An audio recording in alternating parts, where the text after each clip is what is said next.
हमें यहाँ पे पढ़ना है, देखो आरसीसी। अब आरसीसी में जो आर का मतलब है वो है रीइंफोर्स्ड, और एक सी का है सीमेंट, और एक सी का है हाँ, रीइंफोर्स्ड सीमेंट कंक्रीट। तो देखो, सीमेंट सब लोग जानते होंगे, कंक्रीट सब लोग जानते होंगे, ठीक है। हाँ, कंक्रीट खैर नहीं जानते होगे, सीमेंट जानते होगे।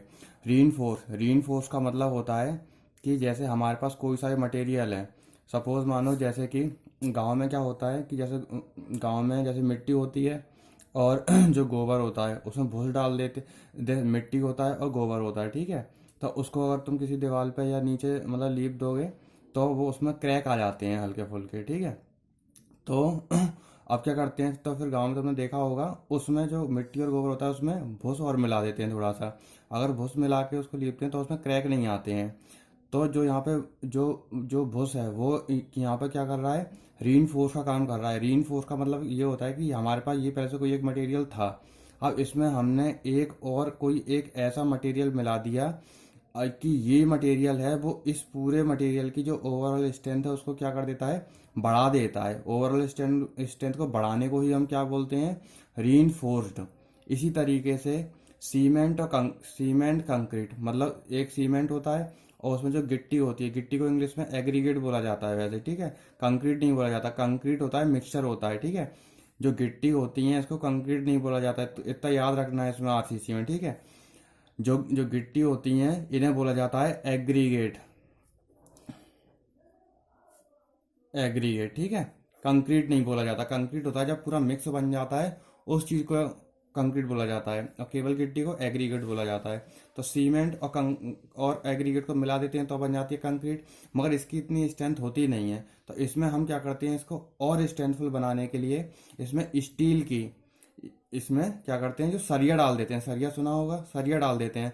तो वो जो सरिया है, ठीक है, वो सरिया को ही हम यहाँ पर क्या बोलते हैं, री इन्फोर्स्ड, ठीक है। तो हम जो आरसीसी पढ़ेंगे यहाँ पर हम जब भी ये वर्ड यूज करेंगे री इन्फोर्स्ड का मतलब सीधे हमारा क्या होगा, सरिया से, स्टील से। अच्छा, अब दूसरी बात ये आती है कि जो स्टील जो सरिया होती हैं, सरिया किसकी होती हैं, लोहे की होती हैं। तो लोहे की सरिया होने के बावजूद उसको आयरन रॉड नहीं कहा जाता, उससे हम क्या बोलते हैं, स्टील बोलते हैं, ठीक है। तो होता क्या है कि जो आयरन होता है एफी में जब क्या कर देते हैं, बहुत ही लेस अमाउंट में कार्बन मिक्स कर देते हैं, ठीक है। बहुत ही लेस अमाउंट में कार्बन का फ्यूजन कराते हैं।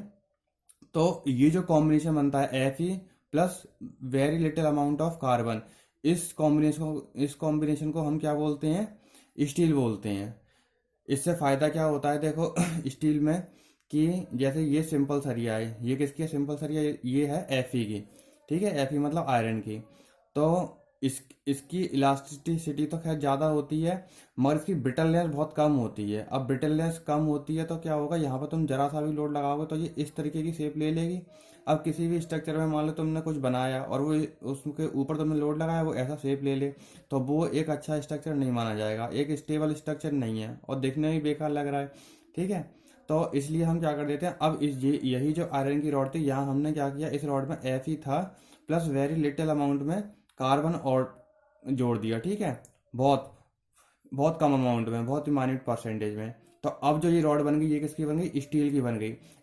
जितना ज़्यादा कार्बन परसेंटेज होगा इस रॉड में, उतनी ही ज़्यादा ये जो रॉड है वो क्या होती जाएगी, ब्रिटल होती जाएगी। ब्रिटल का मतलब क्या होता है कि अब जैसे ये रॉड है, अब इसमें लोड लगाया तो क्या है, ये नीचे नहीं जाएगी क्योंकि ये ब्रिटल है। ये अलग बात है कि जब ये नीचे जाएगी तो ये तुरंत टूटेगी, ब्रिटल की यही तो नेचर होता था। अगर इलास्टिक होता है तो इस तरीके से थोड़ा सा खिंच जाता है और फिर हटाओगे तो ऊपर आ जाएगा। ब्रिटल में क्या है, ये नीचे नहीं जाएगा, मगर और ज़्यादा लोड लगा दिया तो ये टूट सकता है, मगर एक पर्टिकुलर अमाउंट पर ये नीचे नहीं जाएगा। तो इससे जो स्ट्रक्चर है हमारा उसको क्या मिल जाती है, स्टेबिलिटी मिल जाती है, ठीक है। इसीलिए हम क्या करते हैं, आयरन में कार्बन को मिक्स करते हैं और स्टील की रॉड बनाते हैं, जिनको हम क्या कहते हैं हिंदी में, सरिया। उसी सरिया को हम आरसीसी में क्या बोलेंगे, री इन्फोर्स्ड, ठीक है। सीमेंट कंक्रीट, सीमेंट को हमने एग्रीगेट के साथ मिलाया है, उसमें थोड़ी सी उसमें फिर सरिया डाली है और वो सब जो मिक्स बन के और वो क्या हुआ है, कंक्रीट बन गई है, ठीक है। रीइंफोर्स सरिया, सीमेंट का मतलब जानते हो कंक्रीट, जो एग्रीगेट और सीमेंट का, कंक्रीट क्या होता है, कंक्रीट होता है सीमेंट प्लस एग्रीगेट। एग्रीगेट दो तरीके के होते हैं, एक होता है फाइन एग्रीगेट और दूसरा होता है कर्स एग्रीगेट। ठीक है, तो कर्स एग्रीगेट होती हैं गिट्टियां जो होती हैं, ठीक है, गिट्टी से हम कर्स एग्रीगेट बोलते हैं। और फाइन एग्रीगेट हम बोलते हैं सैंड से, सैंड जो रेत होती है, बालू होती है, उससे हम बोलते हैं इंग्लिश में फाइन एग्रीगेट। बस इन तीनों को जब मिक्स कर देते हो तो उससे हम बोलते हैं कंक्रीट। और इसमें तुमने स्टील की बार और डाल दी तो उसे बोलते हैं रीइंफोर्स्ड कर दिया। उसी चीज को हम क्या बोल देते हैं, RCC। बस यही हमारा सब्जेक्ट है, इसे ही हमें पढ़ना है। अच्छा, RCC का मतलब समझ में आया। अब सबसे पहले तो मैं इसके बारे में क्या पढ़ना पड़ेगा, इंट्रोडक्शन। इंट्रोडक्शन में क्या होता है, देखो सबसे पहली बात, अब तुम्हारे पास ये सरिया है, सरिया कई तरीके की होती हैं। सरिया में क्या क्या आता है, सरिया देखो 8 mm की सरिया आती है, 10 mm की सरिया आती है, 12 की आती है, 16 की आती है, और भी काफ़ी सारी सरिया आती हैं। तो तुम्हें अपने स्ट्रक्चर, अच्छा जो मैं स्ट्रक्चर बोल रहा हूँ ये चीज़ तो तुम्हें समझ में आ रहा है ना। स्ट्रक्चर का मतलब होता है जैसे या तो कॉलम या बीम या स्लैब या बिल्डिंग, मतलब सिविल इंजीनियरिंग की जो भी चीज़ें होती हैं जिससे कि घर बनता है या बिल्डिंग बनती है या पिलर बनते हैं, कोई भी चीज़ होती है, उस चीज़ को हम सिविल इंजीनियरिंग में क्या बोल देते हैं, स्ट्रक्चर बोल देते हैं। तो उस स्ट्रक्चर में तुम कौन सी वाली रीइंफोर्स डालोगे, कौन सी वाली सरिया डालोगे, ठीक है, इसका तुम्हें कुछ पता भी तो होना चाहिए कि कितनी तरीके की सरिया आती हैं, अलग अलग तरीके की कौन सी सरिया आती हैं। ठीक है, फिर उसके बाद RCC कंक्रीट मिक्स। अब तुम्हारे पास सैंड है, देखो कंक्रीट किससे मिलती है, तीन चीज़ों से मिलके, सीमेंट, फाइन एग्रीगेट, कस एग्रीगेट प्लस वाटर। ठीक है, वाटर एक बहुत इंपॉर्टेंट एलिमेंट है। अब अगर तुम्हें ये भी तो पता होना चाहिए कि सीमेंट कितना मिलाएं, फाइन एग्रीगेट कितना मिलाएं, कस एग्रीगेट कितना मिलाएं, वाटर कितना मिलाएं। ठीक है, इनका एक प्रॉपर प्रोपोर्शन होता है, उस तरीके से मिलाना पड़ता है। तो हमने क्या रखे हैं, अलग अलग मिक्स बना रखे हैं, M15, M20, M30, M25 जो भी। ठीक है, तो जैसे जैसे हम M, ये स्ट्रेंथ, ये इसकी स्ट्रेंथ होती है 30 और M का मतलब होता है मिक्स, तो M15 थोड़ा कमजोर होता है, M20 उससे और थोड़ा स्ट्रेंथफुल होता है, M25 और स्ट्रेंथफुल होता है। ठीक है, तो हर मिक्स का अपना सीमेंट, फाइन एग्रीगेट, कस एग्रीगेट और वाटर का प्रॉपर प्रोपोर्शन है। तो ये सारी चीज जो हम पढ़ेंगे वो किसमें पढ़ेंगे, इंट्रोडक्शन में पढ़ेंगे। अब बन गई, उसको रखना किस तरीके से है, प्लेस किस तरीके से करना है, फॉर्म वर्क किस तरीके से करना है। सरिया में, सरिया को तुमने देखा होगा पहले स्टील की बीम बनाते हैं, उसके बाद फिर उसमें कास्टिंग करते हैं उसकी कंक्रीट की। तो वो पूरी प्रोसेस किस किस तरीके से करनी है, उसमें क्या क्या इंस्ट्रूमेंट यूज होते हैं, क्या क्या हमें प्रिकॉशन लेने पड़ते हैं, क्या क्या सावधानियां बरतनी पड़ती हैं। ठीक है, तो वो सारी चीज पूरी RCC का जो इंट्रोडक्शन होगा वो हम चीज किसमें पढ़ेंगे, एक चैप्टर है हमारा पहला इंट्रोडक्शन, इसमें हम ये सारी चीजें पढ़ लेंगे। अब इसके बाद क्या आता है, मेथड। देखो ये चीज तो केवल तुम्हें ये बताएगी कि तुमने RCC बना ली। अब RCC तो बन गई, वो सॉरी RCC कह रहा हूँ, मतलब सीमेंट कंक्रीट इंट्रोडक्शन से तुम्हें ये पता चल जाएगा कि स्टील को कैसे कैसे लगाना है। और मोस्टली जो RCC का जो इंट्रोडक्शन होगा उसमें तुम्हें स्टील के बारे में तो बहुत कम पढ़ाया जाएगा, केवल कंक्रीट सीमेंट इसका जो मिक्स होता है, गिट्टी मिलाते हैं, उसके बारे में बताया जाएगा, उसकी पूरी जानकारी हो गई। ठीक है, अब स्ट्रक्चर, जैसे कोई सा भी स्ट्रक्चर है, मैं मान लेता हूँ कि कोई हमारी बीम है। ठीक है, अब इस बीम पर एक पर्टिकुलर अमाउंट ऑफ लोड आएगा बिल्डिंग का, वो हमें पता होना चाहिए। जब भी कोई भी इंसान अपनी बिल्डिंग बनवाता है तो उसका पहले लोड काउंट कर लिया जाता है और उस लोड के हिसाब से ही उस बीम की डायमेंशन देखी जाती है कि उसकी कितनी विड्थ रहेगी, कितनी डेप्थ रहेगी। ठीक है, ये सब उसके हिसाब से होता है। ठीक है, कितनी उसमें बार, स्टील की बार डलेंगी, इस तरीके से। ठीक है, तो जो इसका जो डायमेंशन क्या है, इसमें बार कितनी डलेंगी, ठीक है, कितने डाया की डलेंगी, और ये सारी चीज, इस चीज को हम क्या बोलते हैं, डिजाइन। इस चीज को हम क्या बोलते हैं, डिजाइन। मोस्टली क्या है, जो ये बीम है, इस बीम का डायमेंशन पहले निकाला जाता है। ठीक है, कि कि उसका डायमेंशन हमें डालना कितना है, उस वो डायमेंशन निकलता है उस पे आने वाले लोड के हिसाब से। ठीक है। तो इसी डायमेंशन को निकालना, और ये तो केवल सिंपली मैं भी बता दे रहा हूँ इंट्रोडक्शन में, आगे और पूरा बताऊंगा। तो ये यही मान लो, डायमेंशन निकालना, नंबर ऑफ बार निकालना, एरिया ऑफ स्टील निकालना, इसी सब चीज को हम क्या बोल देते हैं, डिजाइन बोलते हैं। डिजाइन एक बहुत बड़ा कंसेप्ट है, इतनी जल्दी समझ में नहीं आएगा, बट इंट्रोडक्शन, एक बेसिक इंट्रोडक्शन के हिसाब से ये समझ लो कि डिजाइन मतलब ऐसे नहीं होता कि तुमने कोई ये इस तरीके की एक ये डिजाइन हो गई, एक इस तरीके से लहर सी बना दी, ये डिजाइन, ये कोई डिजाइन नहीं है। ये चीज आती है, ये अलग चीज है। ये इंजीनियरिंग में इन चीजों से डिजाइन नहीं कहा जाता। इंजीनियरिंग में डिजाइन किससे कहा जाता है, डायमेंशन क्या है, ठीक है, इस तरीके से। और भी काफी कुछ वो आगे जानोगे। तो मेथड ऑफ डिजाइन, ठीक है। तो डिजाइन के तुम्हारे हमारे पास कई सारे मेथड होते हैं, मगर अभी जो हाल फिलहाल तुम्हारे सिलेबस में है वो हमें केवल दो दो मेथड पढ़ने हैं। एक है WSM, वर्किंग स्ट्रेस मेथड, और एक है LSM, लिमिट स्टेट मेथड, ठीक है। इन मेथड से हम क्या करते हैं, किसी बीम पर लोड आ रहा है, इस मेथड में कुछ फॉर्मूले होते हैं, उसमें उसकी वैल्यू पुट करते हैं, और वहां से उसकी क्या बीम की डायमेंशन निकल के आती है, और भी काफी कुछ वैल्यू होती है, वो सारी इस मेथड से निकाल लेते हैं, और यहाँ पर उस बीम को फिर बना लेते हैं। ऐसे ही अब देखो, मर्जी है इंसान की, उसे WSM से कैलकुलेशन करनी है तो इस मेथड से काम कर ले, अगर LSM से करनी है तो इस मेथड से काम कर ले। ऐसा जैसे तुमने बचपन में पढ़ा होगा 6th-7th क्लास में, इक्वेशन होती थी, इक्वेशन इन 2 वेरिएबल, ठीक है, जैसे 2x+3y, इस तरीके से इक्वेशन होती थी, 2x+3y इक्वल्स टू 10, और इस तरीके से 10x+9y इक्वल्स टू 18, इस तरीके से कुछ भी इक्वेशन होती थी। तो इसका एक मेथड तो क्या होता था, एलिमिनेशन मेथड, कि इसमें ऊपर इंटू कर दो, यहाँ पर ऊपर 10 का कर दो, नीचे 2 का कर दो, 20 बन जाएगा, कट जाएगा। एक मेथड होता था सब्स्टिट्यूशन मेथड, यहाँ से x की वैल्यू निकाल के नीचे डाल दो। तो वही है कि एक सवाल को करने के अलग अलग तरीके होते हैं। इसी तरीके से का मैं कह रहा हूँ, बीम से मेरा मतलब है किसी भी स्ट्रक्चर को, बीम को, कॉलम को, फुटिंग को, स्लैब को बनाने के हमारे पास कई सारे मेथड हैं। उनमें से हमें केवल दो पढ़ने हैं, एक है WSM, एक है LSM। WSM पहले चलता था, ये पुराना हो चुका है। अब लेटेस्ट जो आया है, नहीं लेटेस्ट नहीं मगर WSM के बाद आया है, वो है LSM। आजकल जो डिजाइन चल रही है वो सारी किससे चल रही है, LSM से ही चल रही है। मगर जो ब्रिज हैं और जो बड़ी बड़ी चीजें हैं जिनमें जिनकी इंपॉर्टेंस काफी ज्यादा है, ठीक है, उन्हें हम WSM से डिजाइन कर देते हैं, ठीक है। तो बस ये दो मेथड है। तो एक तुम्हारा सेकंड चैप्टर ये हो जाएगा, WSM और LSM का। तो मैं देखो, ऊपर हमने RCC का इंट्रोडक्शन पढ़ा था, इसमें हम WSM और LSM का इंट्रोडक्शन पढ़ेंगे कि इन मेथड को किस तरीके से हम स्ट्रक्चर बनाने के लिए, स्ट्रक्चर को डिजाइन करने के लिए, मेनली जो ये मेथड है, ये किसके मेथड है, ये स्ट्रक्चर को डिजाइन करने के मेथड है। हम किसी स्ट्रक्चर को कैसे डिजाइन कर सकते हैं, हमारे पास दो तरीके हैं, WSM है, LSM है, इन दोनों के बारे में पढ़ना है। अब इसके बाद क्या होता है, इसके बाद अब देखो हम आते हैं स्ट्रक्चर पर। जैसे कि अब हमें मेथड पता चल गया कि इंट्रोडक्शन हमने पढ़ लिया, अब हमने मेथड पता कर लिया, अब इस मेथड को लगा के हम स्ट्रक्चर बनाएंगे ना। अब तो देखो, स्ट्रक्चर हमें कौन कौन से बनाने हैं, एक हमें बनानी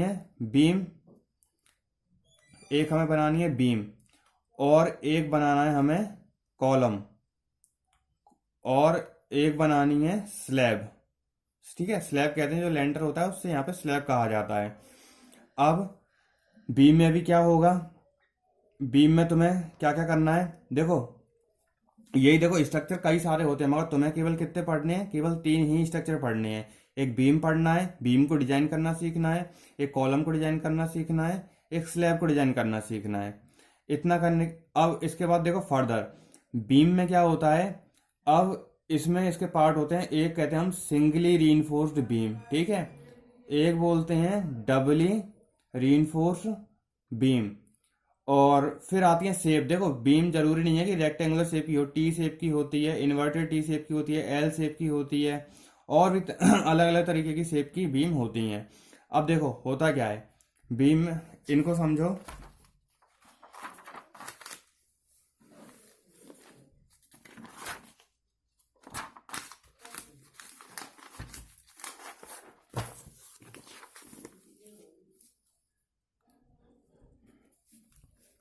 देखो, अब यहां पर हम क्या करेंगे कि बीम है, बीम में भी 3 टाइप की बीम होती हैं, ठीक है। अब इसमें क्या हुआ, जैसे कि ये बीम है,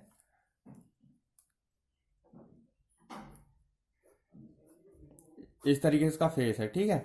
अब इसमें हमने क्या किया, ऐसे ही मान लो सिंपली हमने ये बीम है, ठीक है, ये सामने सामने का फ्रंट एरिया है, तो इसमें तुमने लोड लगाया तो बीम ये कुछ ऐसे करके मुड़ जाएगा इस तरीके से, ठीक है।